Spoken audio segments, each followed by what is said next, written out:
Okay, അപ്പോൾ ഇന്നത്തെ പ്രധാനപ്പെട്ട കുറച്ച് ന്യൂസുകളും അതുപോലെ ഇന്നത്തെ ഡാറ്റ റിലീസ് എന്തൊക്കെയാണെന്നും ഇന്നത്തെ കുറച്ച് ലെവൽസ് നമുക്ക് ജസ്റ്റ് പെട്ടെന്ന് നോക്കാം. ഇപ്പോൾ നടന്നുകൊണ്ടിരിക്കുന്നത് യുദ്ധമാണ്. US ഇറാൻ്റെ യുദ്ധം വീണ്ടും സ്റ്റാർട്ട് ചെയ്തു.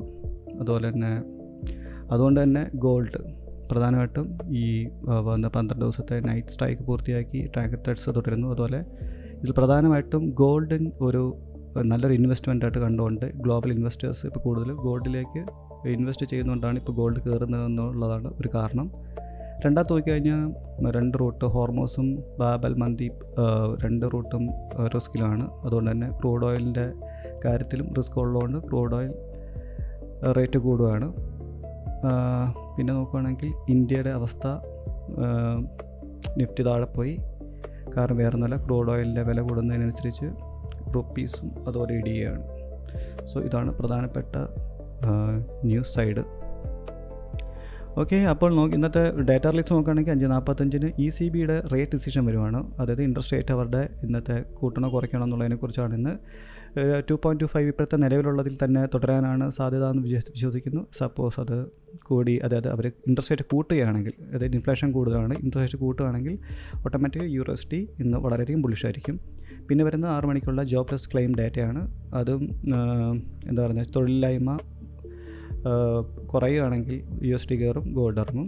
പിന്നുള്ളത് ECB, ഇതിനോടനുബന്ധിച്ച് അവരുടെ ലഗാർഡിൻ്റെ പ്രസ്താവനയാണ് ഇന്ന് വരുന്നത്. ക്രിസ്റ്റ്യൻ ലഗാർഡ് ഇന്നത്തെ ഓയിലിൻ്റെ റേറ്റിനെ കുറിച്ചും അതുപോലെ അവരുടെ ഇപ്പോഴത്തെ ഇൻഫ്ലേഷൻ റേറ്റിനെ കുറിച്ചുള്ള പരാമർശങ്ങൾ നമുക്കിന്ന് 6:15 അവരുടെ ഉണ്ടായിരിക്കും. അതുകൊണ്ട് തന്നെ വളരെയധികം സ്പൈക്കി മാർക്കറ്റായിരിക്കും ഇതിന് ശേഷം പ്രതീക്ഷിക്കുന്നത്. സോ വളരെയധികം കെയർഫുള്ളായിട്ട് ട്രേഡ് ചെയ്യുക ഈ ഒരു ടൈം പീരീഡിൽ. ഇന്നത്തെ ഗോൾഡിൻ്റെ ലെവൽസ് ടെക്നിക്കലായിട്ട് നമുക്ക് നോക്കാം.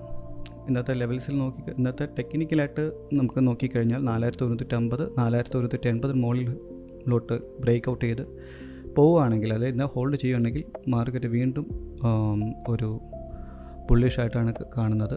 അതുപോലെ തന്നെ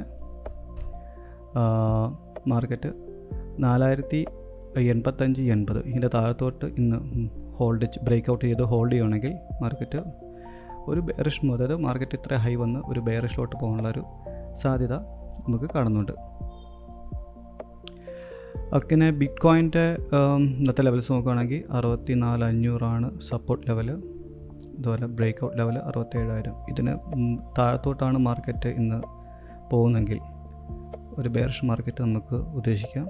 അതുപോലെ ഈ 67,000 മുകളിലോട്ട് നോക്കുകയാണെങ്കിൽ, കാരണം മാർക്കറ്റ് ഇപ്പോൾ നോക്കിക്കഴിഞ്ഞാൽ ഏകദേശം 65,500 ആ റേഞ്ച്, ഈ റേഞ്ച് ഇതിൻ്റെ ഒരു മിഡിൽ ലെവലായിട്ട് വരും. മാർക്കറ്റ് ഏകദേശം ഇത്രയും വരെ ഹൈയിലെത്തിയിട്ടുണ്ട്. ഇത് ഭയങ്കര സ്ട്രോങ് ഒരു റെസിസ്റ്റൻസ് ആണ്. ഇവിടെ നിന്ന് വീണ്ടും നോക്കാം. ഇന്നത്തെ ഡേറ്റയാണ് പ്രധാനമായിട്ടും ഈ ഒരു മൂവ്മെൻറ്റ്സിനെ ഇൻഫ്ലുവൻസ് ചെയ്യുന്നത്. ഓക്കെ, അപ്പോൾ ഇതൊക്കെയാണ് ഇന്നത്തെ പ്രധാനപ്പെട്ട ഡേറ്റ റിലീസും അതുപോലെ തന്നെ ലെവൽസും. ഗോൾഡിൻ്റെ ലെവൽസ്, അതുപോലെ DXY, ബ്രൻഡ് ക്രൂഡിൻ്റെ ലെവൽസ്. അതായത് ഈ ഒരു റേറ്റ് 95 റേറ്റിലോട്ട് പോകുകയാണെങ്കിൽ ഭയങ്കര റിസ്ക്കാണ് ഇന്ത്യക്ക്. അപ്പോൾ ഇതുവരെ എത്തിയിട്ടില്ല. സോ ഇന്നത്തെ ECBയുടെ ഇൻട്രസ്റ്റ് റേറ്റ് വളരെയധികം സ്വാധീനിക്കും. അത് US ഡേറ്റയും ചെറുതായിട്ടൊക്കെ സ്വാധീനിക്കും അതിനെ. പിന്നെ ഗോൾഡ് മൊത്തത്തിലൊരു ബുള്ളിഷ് ആണ്, കാരണം യുദ്ധത്തിൻ്റെ ഒരു ബാക്ക്ഗ്രൗണ്ട് ഉള്ളതുകൊണ്ട്.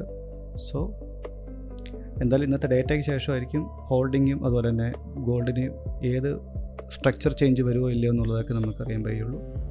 സോ അപ്പോൾ ഇതൊക്കെയാണ് ഇന്നത്തെ ന്യൂസ്. ഓക്കെ, അപ്പോൾ ബൈ.